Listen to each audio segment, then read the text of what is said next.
I love living in progressive Portland.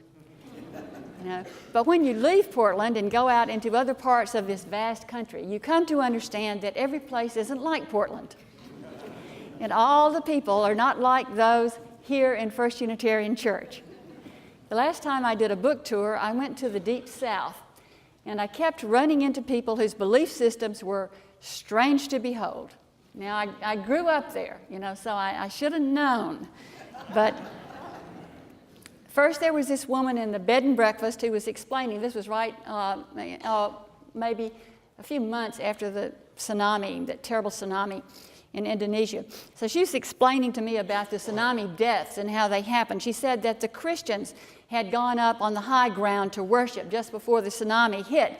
And so when the waters came, the Christians were all saved and the Muslims were all drowned. Okay? And then there was a driver who drove me across Montgomery, Alabama, and explained as we passed a local Episcopal church that it was shutting down because the members didn't approve of the gay bishop who had just been ordained, and so they left the church. Okay? Finally, I thought I was done with all of this, but oh no, I get on the plane in Pensacola, and this young woman sitting next to me asks if we can talk. It seems that she hasn't flown all that much, and she's frightened. So of course I say. So we begin chatting, which I'm not so good at. And I ask her, so what do you do? And she tells me that she works for a doctor, somebody or other, who is a creationist debater.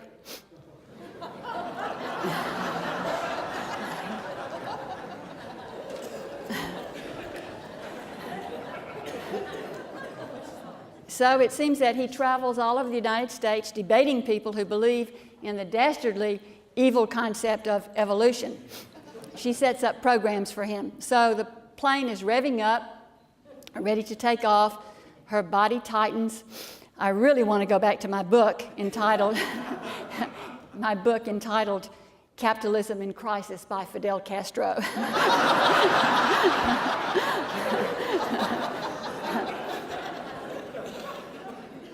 But no, I know, I'm a minister. I know I should try to comfort her. So she continues talking. She tells me that her boss has 2 rocks, 2 out of only 6 rocks that exist, with pictures of dinosaurs on them, rocks that prove that dinosaurs walked the earth at the same time as humans. The plane has left the ground now and is flying, is stable in the air. She calms down a bit. I should be kind, I tell myself, but I do not follow my own advice. I am not kind. I lose it totally. I say to her, do you realize that no reputable scientist anywhere on earth believes that? She puts her hands over her ears, and she tells me that she is going to pray for me, which she does for the rest of the flight, thus allowing me to return to my book.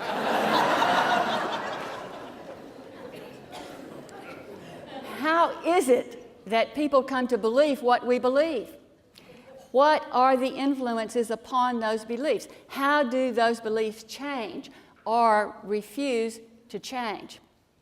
Now, to begin with, I want to set out some assumptions. Let's talk about free will. I'm assuming that there is such a thing, that we are choosing creatures. If we are nothing more than a B.F. Skinner boxed-in product of our heredity and environment, then I wouldn't bother standing in the pulpit here today trying to influence you, trying myself to grow and to change.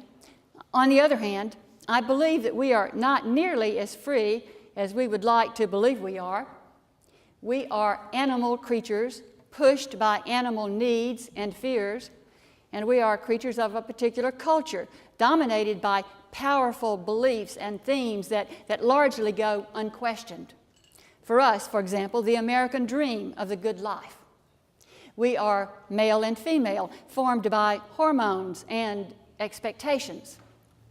We are tribal, and as such have a biologically based tendency to trust members of our own group, believing that what they tell us is true, despite the evidence.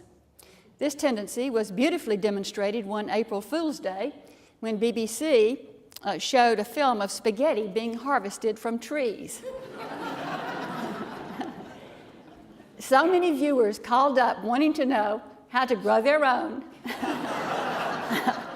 that the station replied by telling them to place a sprig of spaghetti in a tin of tomato sauce and wait.